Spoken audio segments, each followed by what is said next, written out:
Hello guys, আজকে আমার মেয়ের এক্সাম। দেখো অবস্থা রাস্তাঘাটের। আমি কি করে স্কুলে যাই? মেয়েকে নিয়ে বলো, সবাই বলো কি করে যাব।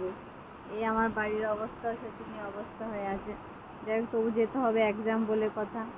আমি আছি, দেখো রেনকোট পরে রেখেছি, আমাকে একটা ভূতের মতো দেখা যাচ্ছে। আচ্ছা যাই হোক, ধরে যাচ্ছি। স্কুলে দিয়ে নদীর জল দেখতে এলাম।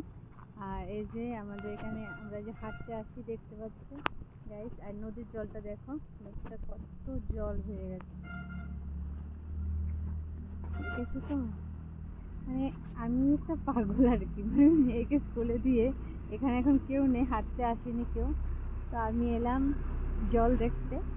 তো আমি জলটা দেখে যাই, তার জন্য একটু তোমাদেরকে দেখার সুযোগ দিলাম। নদীর জলের অবস্থা দেখো গাইস, এই দেখো। আর কালকে রাত সারা রাতে বৃষ্টি হয়েছে, তো নদীর জলও বেড়ে গেছে। যদি আজকেও সারাদিন বৃষ্টি হয় তো অবস্থা তো শোচনীয় অবস্থা হবে গাইস। এই জায়গাটাকে কে চিনো জানো, কমেন্ট করে বলবে অবশ্যই। যারা আগরতলায় আছো, যারা দূর দেশে থাকো ওরা তো আর চিনবে না, জানবে না, তাই না? তো তোমাদেরকে শেয়ার করছি।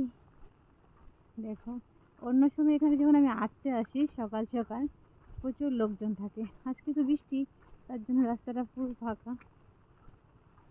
তাই শেয়ার করছি তোমাদেরকে বন্ধুরা। ভালো লাগলে লাইক করবে। আর আমার মতন পাগলি বলেন সকাল সকাল এখানে এসে ভিডিও বানাচ্ছে। অ্যাকচুয়ালি মেয়েকে স্কুলে দিয়ে এসেছি, রেনকোট আছে, তাই ভাবলাম যে একটু ভিডিওটা করি তোমাদেরকে দেখানোর জন্য, বুঝলা গাইস?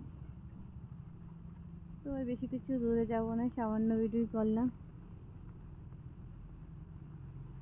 আমি তোমাদেরকে এটা দেখাতে পারি, দাঁড়াও আমি একটু এখানে নিচে নামতে হবে, নামলে সুন্দর করে ভিডিও জলটা সুন্দর করে দেখাতে পারবো। থামো, দেখাচ্ছি। তো গাইস দেখতে থাকো, এই যে নদীর জলের অবস্থা দেখো।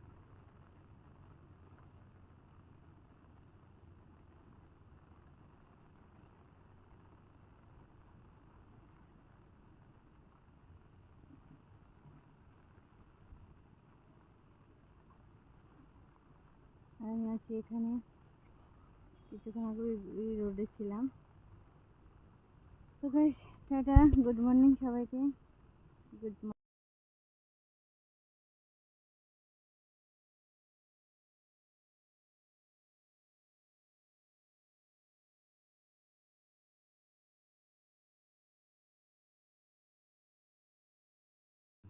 গুড মর্নিং বলে আমি চলে যাচ্ছি এখন বাড়িতে। আর কোনো কথা নেই, কেন বৃষ্টি মনে হয় আরও বাড়বে।